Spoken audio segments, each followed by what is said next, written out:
परमपिता परमेश्वर, हम आपका हृदय से धन्यवाद करते हैं क्योंकि आप धन्यवाद के योग्य हैं। सारी महिमा आपको देते हैं, आदर आपको देते हैं क्योंकि सब कुछ आपका है। आपकी शरण में आकर आपका धन्यवाद करते हैं, आपके वचनों के लिए आपका धन्यवाद करते हैं, आपके अनुग्रह के लिए धन्यवाद करते हैं, पवित्र आत्मा के लिए धन्यवाद करते हैं। प्रभु, आपने सब चीज़ें हमें दी हैं ताकि हम आपकी इच्छा को अपने जीवन में पूरा होता हुआ देखें। आपकी सामर्थ हमारे जीवन में जब कार्य करे तो हम आपकी सामर्थ को सहयोग करें ताकि आपका कार्य हमारे जीवन में पूर्ण हो सके और आपके वचन के अनुसार आपकी योजना हमारे जीवन में पूरी हो, ताकि आपके वचन के अनुसार आपकी महिमा हमारे जीवन से प्रकट हो और सारा आदर सारी महिमा आपको मिले क्योंकि सब कुछ के करने वाले आप हैं। धन्यवाद के साथ इस प्रार्थना को आपके इकलौते पुत्र प्रभु यीशु मसीह के नाम से मांगते हैं, आमीन। Praise the Lord. Kingdom of God part 8। The various soils represent people's responses to the gospel message। ये जो तमाम 4 तरीके की जो भूमि दिखाई गई है, मिट्टी दिखाई गई है, जमीन दिखाई गई है, ये लोगों का परमेश्वर के वचन के प्रति जो रिस्पॉन्स है कि लोग वचन को सुनने के बाद क्या अपने जीवन में कैसा आचरण करते हैं या उस वचन को किस रूप में अपने हृदय में ग्रहण करते हैं कि नहीं करते हैं, और करते हैं तो फिर उसका क्या असर उनके जीवन में होता है। इन चीजों को ये जमीन या ये भूमि दिखाती है। और ये सुसमाचार जो परमेश्वर का वचन है, ये हमारे जीवन में जब जाता है उसके बाद हमारे जीवन में कैसी प्रतिक्रियाएं होती हैं, उन चीजों को ये दिखाता है। ये हमारे हृदय के रिस्पॉन्स को दिखाता है, वचन सुनने वालों के हृदय के रिस्पॉन्स को। प्रेरितों के काम और उसका 28 अध्याय, प्रेरितों के काम उसका 28 अध्याय और हम उसका एक हिस्सा पढ़ेंगे 28 अध्याय और उसके 23 पद से पढ़ेंगे। और 23 पद से यहाँ पर लिखा जा रहा है, ये प्रेरितों के काम की पुस्तक है और पहली सदी की कलीसिया का जो काम चला उसमें ये एंडिंग पार्ट है इस पुस्तक का। तब उन्होंने उसके लिए एक दिन ठहराया और बहुत से लोग उसके यहाँ इकट्ठे हुए। ये पौलुस का चर्चा है। और वो परमेश्वर के राज्य की गवाही देता हुआ और मूसा की व्यवस्था और भविष्यवक्ताओं की पुस्तकों से यीशु के विषय में समझा कर भोर से सांझ तक वर्णन करता रहा। तब कुछ ने उन बातों को मान लिया, कुछ लोगों ने उन बातों को मान लिया, सब लोग कभी नहीं मानते, और कुछ ने विश्वास ना किया।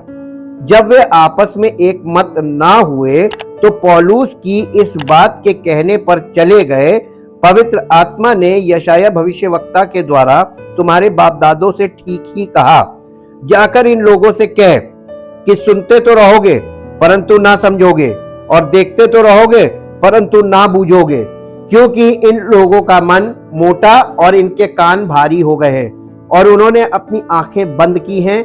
ऐसा ना हो कि वे कभी आंखों से देखे और कानों से सुने और मन से समझे और फिरे और मैं उन्हें चंगा करूं। अब याद कीजिए, जो बीज बोने वाले का दृष्टांत है, उसके बीच में जैसे ही यीशु मसीह ने वो दृष्टांत सुनाया था, एक प्रश्न आया था कि यीशु मसीह से कि तू दृष्टांतों में बातें क्यों करता हो। तब यीशु मसीह ने यशाया भविष्यवक्ता की पुस्तक से इसी बात को कोट किया था, जिसे पौलुस आज पहली सदी की कलीसिया के कार्य को, जब वो उसका अंतिम पार्ट आ रहा है, जब वो कलीसिया को परमेश्वर के हाथों में समर्पित कर रहा है, फिर से यही चीज कोड कर रहा है, यही पद कोड कर रहा है। अतः तुम जानो कि परमेश्वर के इस उद्धार की कथा अन्य जातियों के पास भेजी गई है और वे सुनेंगे।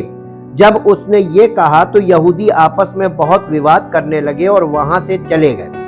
वो पूरे 2 वर्ष अपने भाड़े के घर में रहा। पौलुस 2 साल तक अपने किराए के एक मकान लेकर उसमें रहा, भाड़े के घर में रहा, और जो उसके पास आते थे उन सब से मिलता रहा और बिना रोक टोक बहुत निडर होकर परमेश्वर के राज्य का प्रचार करता और प्रभु यीशु मसीह की बातें सिखाता रहा।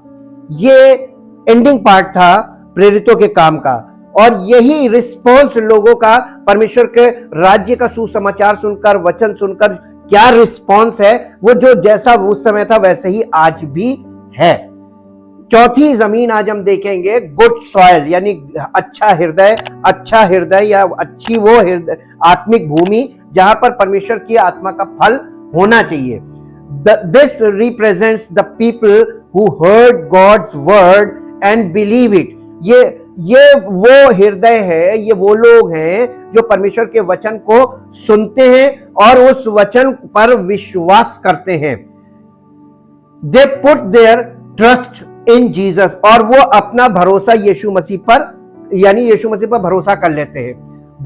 There hearts receive the message of the kingdom, उनका हृदय परमेश्वर के राज्य का सुसमाचार एक्सेप्ट कर लेता है और उनके हृदय में वो चला जाता है। And the seed will take the root, और वो परमेश्वर के राज्य का वचन रूपी बीज है, वो जड़ पकड़ने लगता है। लूका रचित सुसमाचार उसका 8 अध्याय और उसके 15 पद में हम देखेंगे। लूका रचित सुसमाचार उसका 8 अध्याय और उसका 15 पद यहां इस प्रकार से लिखा हुआ है। 8 अध्याय के 15 पद में लूका रचित सुसमाचार,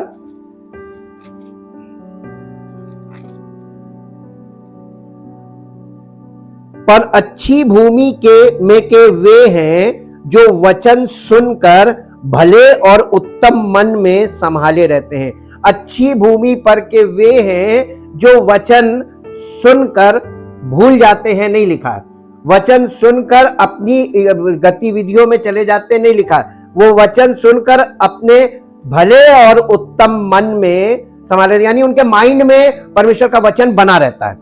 हाँ, उनके माइंड में वो चीज बनी रहती है, वो याद रखते हैं। इसका मतलब सुनते हैं और उनको वो याद रहता है कि परमेश्वर हम क्या सुन रहे हैं और हम क्या सुन के आए, संभाले रहते हैं और धीरज से फल लाते हैं। फल कभी भी बीज बोने और फल आने में एक बहुत लंबा अंतराल होता है। आज आप जो वचन को ग्रहण कर रहे हैं, सुन रहे हैं, विश्वास कर रहे हैं और उस पर भरोसा कर रहे हैं, वो वचन आपके जीवन में कब फलवंत होगा ये समय कोई नहीं बता सकता, और होगा कि नहीं होगा ये भी कोई नहीं बता सकता। इसलिए और इसी के साथ साथ मरकुस रचित सुसमाचार 4 अध्याय का 20 पद, वहां पर भी इसी संदर्भ में बात करी जा रही है। यहां पर थोड़ा सा फर्क हमको देखने को मिला। यहां पर लिखा हुआ है 4 अध्याय के 20 पद में, मरकुस 4 अध्याय और उसका 20 पद, और यहां पर लिखा हुआ है, और जो अच्छी भूमि में बोए गए ये वे हैं जो वचन सुनकर ग्रहण करते हैं। यहां पर लिखा है ये वे हैं जो वचन को पहली बात सुनते हैं और दूसरी बात ग्रहण करते हैं। ग्रहण करने वाला हृदय, जब कोई व्यक्ति परमेश्वर के भवन में आए, कलीसिया में आए, तो पहली चीज सुनने की हैसियत से आए, सुनने की नीयत से आए। दूसरी चीज ग्रहण करने के लिए आए कि हम जो सुनेंगे उसे ग्रहण करेंगे। ये आदर देना है परमेश्वर के वचन को, और सुनकर ग्रहण करते हैं और फल लाते हैं। कोई 30 गुना, कोई 60 गुना और कोई 100 गुना। फल लाने के लिए आपको आपका हृदय परमेश्वर के वचन को ग्रहण करने वाला हृदय होगा, तो और विश्वास करने वाला होगा और उसको याद रखने वाला होगा, तो आप अवश्य फलवंत होंगे। आपके जीवन में आत्मा के फल आएंगे। द स्पिरिचुअल फ्रूट, यह आत्मा का फल है क्या? The spiritual fruit that comes from the gods Holi spirit, ये परमेश्वर की पवित्र आत्मा के द्वारा हमारे अंदर उत्पन्न होता है। Is love, joy, peace, patience, kindness, goodness, faithfulness, gentleness, self control. हम लोग ने ये 9 फल पढ़े हैं जो गलातियों में लिखे हैं, लेकिन इसके अलावा और फल हैं। फॉरगिवनेस, माफी, हीलिंग, चंगाई, राइचसनेस, परमेश्वर की धार्मिकता, ग्लोरी, परमेश्वर की महिमा, ग्रेस, परमेश्वर का अनुग्रह, कंपैशन, परमेश्वर की दया, नॉलेज यानी परमेश्वर का ज्ञान, एंड ट्रुथ, और परमेश्वर का सत्य। ये भी सब फल है। So the test for good heart soil. अब इस बात को कैसे हम अपने जीवन में पता लगा सकते हैं कि हमारा हृदय अच्छी भूमि वाला है यानी गुड सॉइल है? इज चेकिंग टू सी, हम इसको कैसे चेक कर सकते हैं कि देखें whether there is any of the fruit in your life, क्या आपके जीवन में कोई फल है कि नहीं, हमें कैसे पता लगा सकते हैं? इफ सो, अगर ऐसा है, you know that God's word has taken root in your heart, कि ये पता कैसे चलेगा हमारे हृदय में परमेश्वर का वचन जड़ पकड़ रहा है? Taken root in your heart, you have believed the truth of Jesus and your beliefs guide your actions.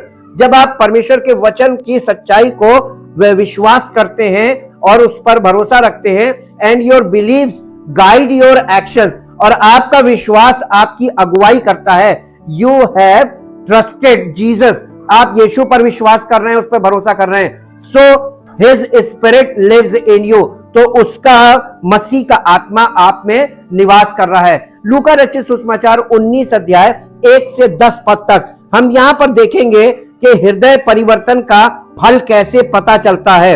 यीशु मसीह ने ये भी एक दृष्टांत सुनाया था, और इस दृष्टांत में हमको ये बात समझ में आती है कि कैसे लोग जान सकते हैं, या कैसे हम जान सकते हैं कि हमारे जीवन में हृदय परिवर्तन हमारा हुआ, हमारे अंदर काम हुआ परमेश्वर का। चुंगी लेने वाला जकई, वो यरीहो में प्रवेश करके जा रहा था। यीशु मसीह यरीहो में प्रवेश करके जा रहा था। वहां जकई नामक एक मनुष्य था जो चुंगी लेने वालों का सरदार था और धनी था।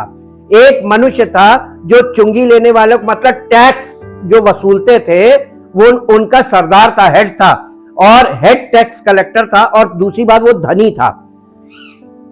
वो यीशु को देखना चाहता था कि वो कौन सा है। वो यीशु मसीह को सिर्फ देखना मांगता था कि ये कौन सा है, परंतु भीड़ के कारण देख ना सकता था क्योंकि वो नाटा था। उसकी एक प्रॉब्लम थी, वो यीशु मसीह को देखना चाहता था लेकिन वो नाटा था, वो देख नहीं पा रहा था। तब उसको देखने के लिए वो आगे दौड़कर एक गूलर के पेड़ पर चढ़ गया, क्योंकि यीशु उसी मार्ग से जाने वाला था। जब यीशु उस जगह पहुंचा तो ऊपर दृष्टि करके उससे कहा, हे जकई, झट उतर आ, क्योंकि आज मुझे तेरे घर में रहना अवश्य है। वो तुरंत उतरकर आनंद से उसको अपने घर ले गया। और ये देखकर सब लोग कुड़कुड़ा कर कहने लगे, वो तो एक पापी मनुष्य के यहां जा उतरा है। जकई ने खड़े होकर प्रभु से कहा, हे प्रभु, देख मैं अपनी आधी संपत्ति कंगालों को देता हूं, और यदि किसी का कुछ भी अन्याय करके ले लिया है तो उसे चौगुना फेर देता हूं। तब यीशु ने उससे कहा, आज इस घर में उद्धार आया है, इसलिए कि ये भी अब्राहम का एक पुत्र है, क्योंकि मनुष्य का पुत्र खोए हुओं को ढूंढने और उनका उद्धार करने आया है। उद्धार क्या है? इसने यीशु मसीह पर विश्वास किया और इतना खुश हो गया, यीशु मसीह को अपना लिया, उसको प्रभु मान लिया, और इसका नतीजा क्या जो इसने हृदय में किया, उसका नतीजा है कि इसने अपने सब लोगों को जिससे अन्याय करके ले लिया उसे फेरने के लिए बोल रहा है। ये forgiveness, this is also a fruit, ये माफ कर रहा है लोगों को, और ये माफी पा रहा है इसलिए माफी दे रहा है। यही एक चिन्ह है, जो फल है, जो हमें बताता है कि हमारे जीवन में परिवर्तन हो रहा है। जब हम वचन को सुनते हैं तो हम लोगों के साथ अपने संबंध सही करने में काम करने लगते हैं, अपना व्यवहार सही रखने में, अपना स्वभाव परमेश्वर के वचन के अनुसार बनाने लगते हैं, क्योंकि वो वचन हमारे अंदर काम करता है। प्लांट और tree does not decide when they bear fruit. पेड़ या कोई छोटा पेड़ या प्लांट, छोटे पेड़ को कहते हैं, और या कोई ट्री, ये बड़ा पेड़ फल का, ये कभी भी डिसाइड नहीं करते कि वो फल कब देंगे। It just happens. लेकिन फल अपने आप पेड़ में उत्पन्न होता है, पैदा होता है। It just happens. In the same way, ठीक इसी प्रकार से, we can't decide when we are going to bear spiritual food. ये हम कभी भी ये चीज डिसाइड नहीं कर सकते, निर्धारित नहीं कर सकते कि हम कब आत्मिक तौर पे फलवंत होंगे। We can not decide, this is not the point of decision, ये हम डिसीजन नहीं ले सकते। लेकिन फ्रूट कम्स नेचुरली, पेड़ में फल यानी प्राकृतिक नियम है कि पेड़ में फल आता है। Fruit comes naturally when we remain connected to the vine. जब पेड़ जो है वो मिट्टी के साथ सही तरीके से कनेक्ट रहेगा, उसमें लगा रहेगा, और वहां पर उसको सब प्रकार की खाद, पानी, सब कुछ समय पर मिलता रहेगा, तो उसमें पेड़ में फल आएगा। ठीक उसी प्रकार से हमारे जीवन में है कि हम जब तक पूरी तरीके से उस जड़ के साथ जुड़े नहीं रहेंगे। यहां पर वाइन का मतलब यीशु मसीह है। उसने कहा था I am the wine in ये आर द ब्रांचेस। हम डाली हैं और वो हमारी जड़ है। तो यीशु मसीह के साथ पूरी तरीके से जुड़े होना, यानी कलीसिया में आपका रोपण, आप रोपित हो, आप यानी कलीसिया में जुड़े हो और कलीसिया में आप एक एक्टिव पार्ट लेने वाले हो। ये तरीका है, यही बताया गया है यूहन्ना रचित सुसमाचार 15 अध्याय के 5 पद में। इसीलिए यीशु मसीह ने राज की बात बोली थी फलवंत होने के लिए, और वो ये है यूहन्ना रचित सुसमाचार उसका 15 अध्याय और उसका 5 पद। यहां पर लिखा है, मैं दाखलता हूं, तुम डालियां हो, जो मुझ में बना रहता है और मैं उसमें, वो बहुत फल फलता है, क्योंकि मुझसे अलग होकर तुम कुछ भी नहीं कर सकते। तो यीशु मसीह का हमारे जीवन में जो कनेक्शन है वो काल्पनिक नहीं है, केवल विचारों में नहीं है, बल्कि वास्तविक है और भौतिक है। कलीसिया में, मसीह की कलीसिया में उस एक एक्टिव पार्ट के तौर पर हमारा जुड़ा होना और हमारा वहां पर भाग लेना, उसकी सेवकाई में भाग लेना और रेगुलर वचन में और बने रहना और विश्वासियों की संगति में बने रहना, ये बहुत जरूरी है। पहला पत्रस उसका 5 अध्याय और उसके 6 पद में लिखा हुआ है।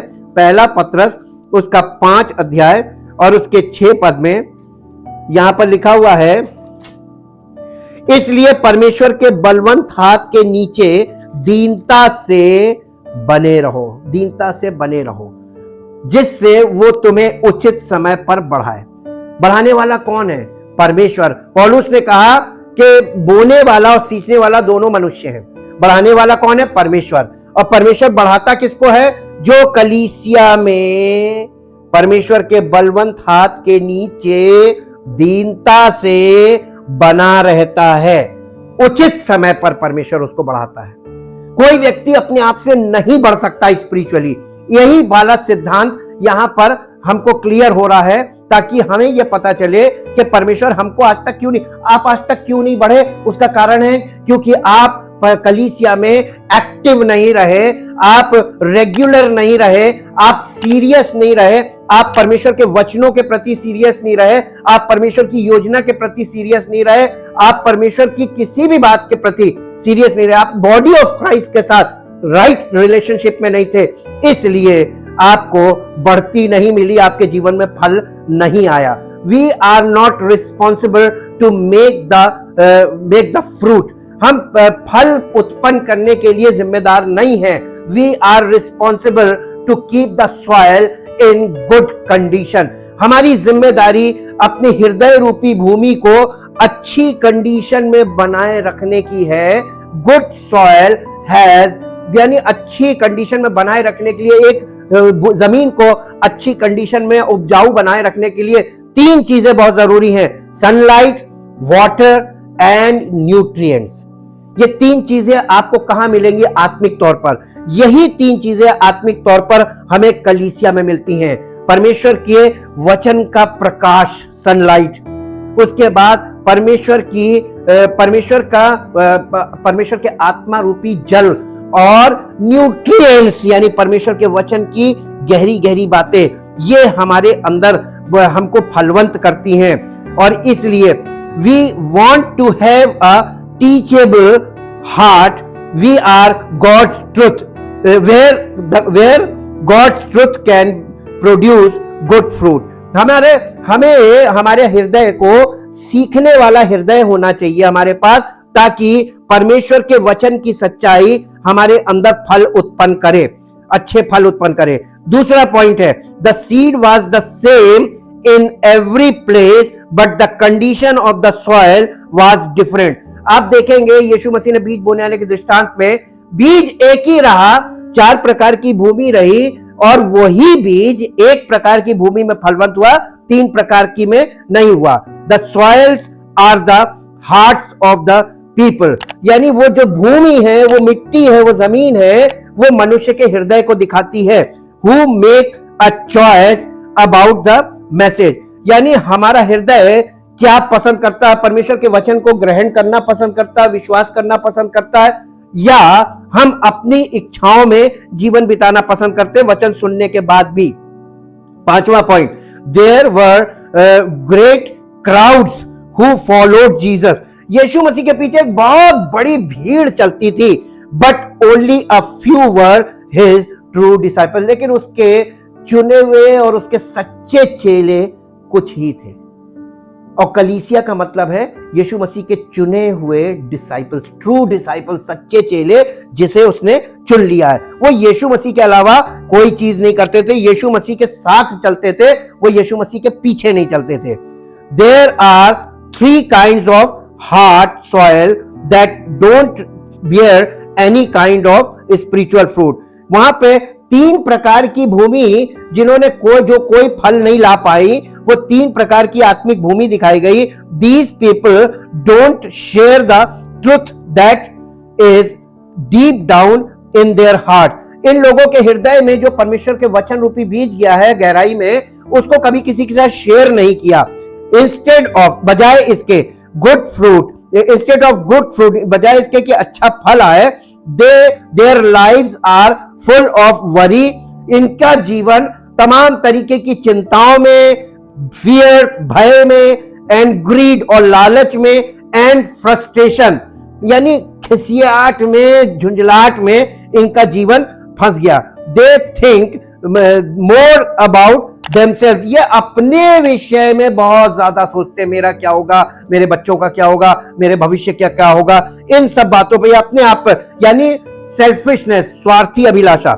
देन अबाउट द लॉर्ड, बजाय इसके कि ये परमेश्वर के बारे में सोचे कि परमेश्वर हमारे लिए क्या कर सकता है। अब हम आपके सामने 7वां पॉइंट रख रहे हैं, how do you think we can water and fertilize our hearts. किस प्रकार हम अपने हृदय रूपी भूमि को जल से और खाद से अच्छा उपजाऊ बना सकते हैं। Point number 1, join biblical church and fellowship. जहां बाइबल पर आधारित कलीसिया है, जहां पर एक्ट्स नहीं है, तमाम क्रियाएं नहीं है, रिचुअल्स नहीं है, केवल परमेश्वर का वचन सर्वोपरि है और परमेश्वर के वचन का महत्व है, ऐसी कलीसिया को ज्वाइन करें और उस संगति में चले जाएं। दूसरा है ज्वाइन गुड बाइबल स्टडी, यानी अच्छी बाइबल की स्टडी जहां होती हो, उस बाइबल स्टडी को आप ज्वाइन कर लें। और फिर तीसरा है ask questions to your pastor, अपने सेवक से, अपने अगुए से प्रश्न करें। जो आप वचन सुनते हैं उस वचन से संबंधित प्रश्न करें और उससे डिस्कस करें, ताकि उसको भी पता चले कि वो आपसे जो कह रहा है उसमें, उसे मानने में और उसको समझने में आपकी क्या समस्या है। About what you are hearing, क्या जो आप मैसेज सुन रहे हैं उसके विषय में प्रश्न जरूर करें। शेयर योर थॉट्स, अपने विचार उसके साथ साझा करें। रेडी टू रिसीव करेक्शन, अपने जीवन में सुधार को और हमेशा रिसीव करें, अपनी गलतियों को मानना और गलतियों को मानकर छोड़ना। करेक्शंस बहुत जरूरी है। Always take time to hear the word of God, हमेशा आप परमेश्वर के वचन को सुनने के लिए, पढ़ने के लिए, स्टडी करने के लिए समय जरूर निकालें। दूसरा तिमोथियस 2 अध्याय के 2 पद में ऐसा लिखा हुआ है, दूसरा तिमोथियस 2 अध्याय और उसके 2 पद में मैं आपके बीच में पढ़ देता हूं। दूसरा तिमोथियस 2 अध्याय और 2 पद, यहां पर लिखा हुआ है, प्रिय पुत्र तिमोथियस के नाम परमेश्वर पिता और हमारे प्रभु यीशु मसीह की ओर से तुझे अनुग्रह और दया और शांति मिलती रहे। यहां पर दूसरा तिमोथियस 2 का 2 यही है ना, पहला तिमोथियस 2 का 2, हाँ ये पहला तिमोथियस 2 का 2। हाँ, जो बातें तूने बहुत गवाहों के सामने मुझसे सुनी है, उन्हें विश्वासी मनुष्यों को सौंप दो। पौलुस कह रहा है तिमोथियस से, उस व्यक्ति से जो उसका सेकंड है, यानी उसका जूनियर है, जूनियर सेवक से सीनियर सेवक कह रहा है कि जो बातें तूने मुझसे सुनी हैं, आगे उससे मुझसे सुनी है, उन्हें विश्वासी यानी दूसरे लोग जो तुम्हारे साथ विश्वास योग्य है और सीख रहे हैं, उनको ये सौंप दो। ऐसे लोगों को ये वचन सौंप दो जो औरों को भी सिखाने के योग्य हो। तो कलीसिया में ऐसे लोग होने चाहिए जो सीखने और फिर सिखाने के लिए भी तैयार हो। लीडरशिप ऐसे तैयार होती कलीसिया के अंदर। मसीह के सेवक मसीह की कलीसिया में पिता, पुत्र, पवित्र आत्मा और उसके पवित्र वचन के द्वारा तैयार किए जाते हैं ताकि वो परमेश्वर की इच्छा और योजना में काम करें। भजन संहिता 119 अध्याय का 34 पद देखेंगे। भजन संहिता 119 अध्याय का 34 पद, यहां पर इस प्रकार से दाऊद कह रहा है, 119 अध्याय का 34 पद, मुझे समझ दे तब मैं तेरी व्यवस्था को पकड़े रहूंगा। मुझे समझ दे, अगर आप इसकी स्टडी करिए, जाके रिसर्च करिए, तो आपको पता चलेगा ये हिब्रू लैंग्वेज है। और मुझे समझ दे का मतलब मुझे ऐसा मन दे कि मैं सीखने वाला मन दे, टीचेबल हार्ट, सीखने वाला हृदय दे। समझ दे का मतलब मुझे सीखने वाला हृदय दे, तब मैं तेरी व्यवस्था को पकड़े रहूंगा। जब तक समझूंगा नहीं तो पकड़े नहीं रह पाऊंगा, और पूर्ण मन से उस पर चलूंगा। आप परमेश्वर के वचन पर पूर्ण मन से चलना चाहते हैं तो आपको इसमें सीखने वाला हृदय होना चाहिए कि जब भी आप कलीसिया में आए तो हमेशा सीखने की तबीयत से आए, और आप सीखेंगे और वही चीज आपके जीवन से फलवंत होगी। पहला कुरिन्थियों 2 अध्याय उसका 13 और 14 पद में इस प्रकार से पौलुस कह रहा है कलीसिया को। 2 अध्याय 13 और 14 पद, यह पहला कुरिन्थियों 2 अध्याय 13 और 14 पद, यहां पर लिखा हुआ है, जिनको हम मनुष्यों के ज्ञान की सिखाई हुई बातों में नहीं परंतु आत्मा की सिखाई हुई बातों में आत्मिक बातों से मिला कर सुनाते हैं। यह काम केवल कलीसिया में होता है और कहीं नहीं होता है। परंतु शारीरिक मनुष्य परमेश्वर के आत्मा की बातें ग्रहण नहीं करता, क्योंकि वो उसकी दृष्टि में मूर्खता की बातें हैं, और ना वो उन्हें जान सकता है क्योंकि उनकी जांच आत्मिक रीति से होती है। यदि आप कलीसिया का हिस्सा नहीं होंगे तो बहुत सी आत्मिक सच्चाई और बहुत सी आत्मिक बातों को कभी नहीं अंडरस्टैंड कर सकते। आपका कलीसिया में हाजिर होना आपके फलवंत होने का कारण है, और इसीलिए कलीसिया का बहुत बड़ा महत्व है। पहला पत्रस 5 अध्याय और उसके 5 पद में फिर से चलेंगे। पहला पत्रस 5 अध्याय का 5 पद, और अब यहां पर इस प्रकार से लिखा, इसी प्रकार हे नवयुवकों तुम भी प्राचीनों के अधीन रहो। यहां पे प्राचीन का मतलब परमेश्वर के सेवक, पास्टर्स, और कलीसिया में जो जवान लोग तैयार हो रहे हैं सेवकाई के लिए, ये उनको संदेश दिया जा रहा है, हे नवयुवकों, हे जवानों, तुम भी प्राचीनों के अधीन रहो। पहली चीज, आपको परमेश्वर के सेवक के अधीन रहने से, उसका चेला बनने से आप उसकी जगह आ सकते हैं, क्योंकि जब वो नहीं होगा तब आप उस काम को कर सकते हैं। वरन तुम सब के सब, यानी पूरी कलीसिया को बोला जा रहा है, अधीनता, सेवक के अधीन रहो। प्रभु यीशु मसीह के अधीन होने का मतलब सेवक के। इसीलिए पौलुस कहता था कि तुम मेरी मानिंद चलो जैसा मैं मसीह की मानिंद चलता हूं। यानी यीशु मसीह को फॉलो कर रहा था पौलुस, और पौलुस अपने सब लोगों से कह रहा था, अपने चेलों से कह रहा था, कलीसिया के लोगों से, कि तुम मेरी मानिंद चलो जैसा मैं मसीह की मानिंद चलता हूं। तो मसीह के मानिंद कैसे चल रहा हो? सेवक को फॉलो करो।